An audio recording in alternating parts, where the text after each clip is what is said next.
He doubted whether he could get a girl to give him her heart,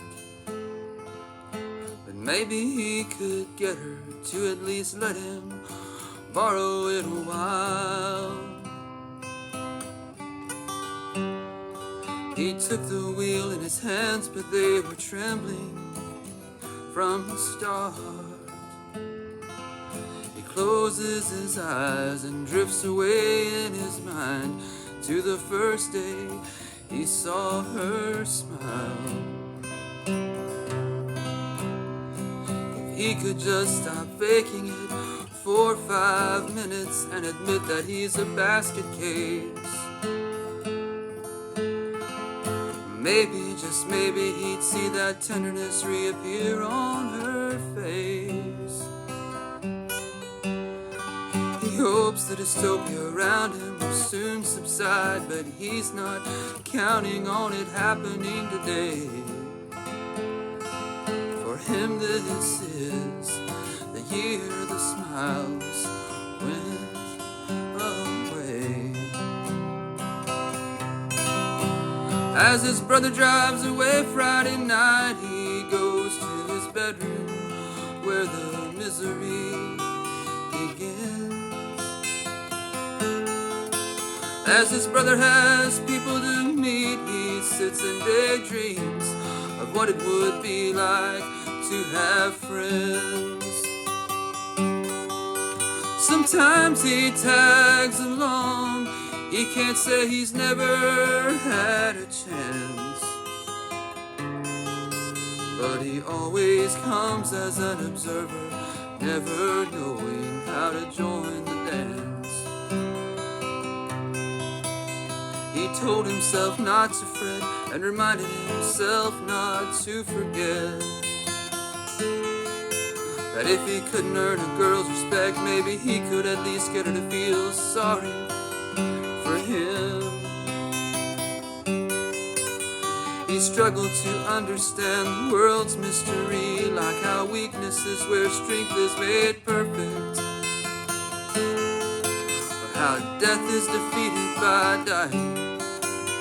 But his understanding was so dim. He always thought he had to decide between being loved or being known. He naively thought the pain of rejection would in time fade on its own.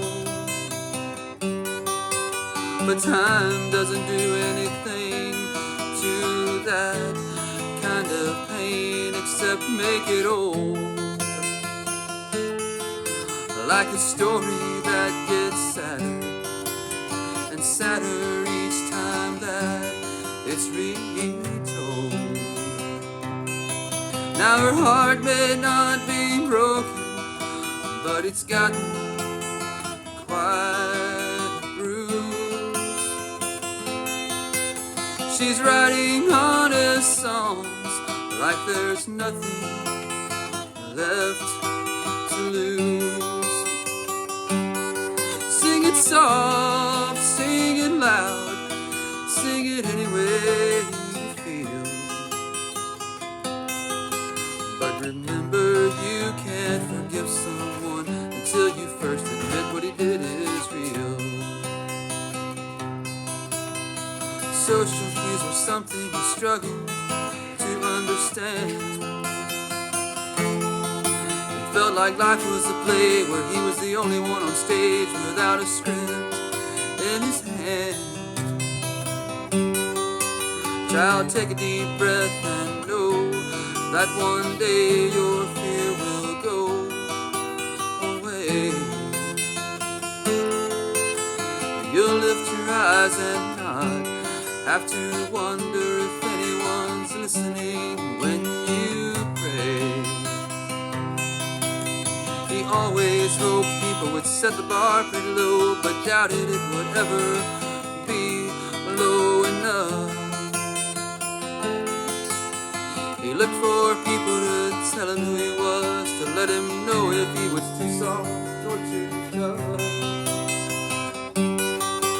Now they're slamming doors and shouts coming from down the hallway. You can't fall in love with me when you're already so in love with yourself, was the last word he heard her say. He's drowning in regret, wishing so bad he could take back the things he did and didn't say. He's been so busy guarding his own heart that he's forgotten to give hers the right way. When she forgives him, there's a glory, an intimacy with her like anything he's ever known. And for the first time he sees he doesn't have to choose between being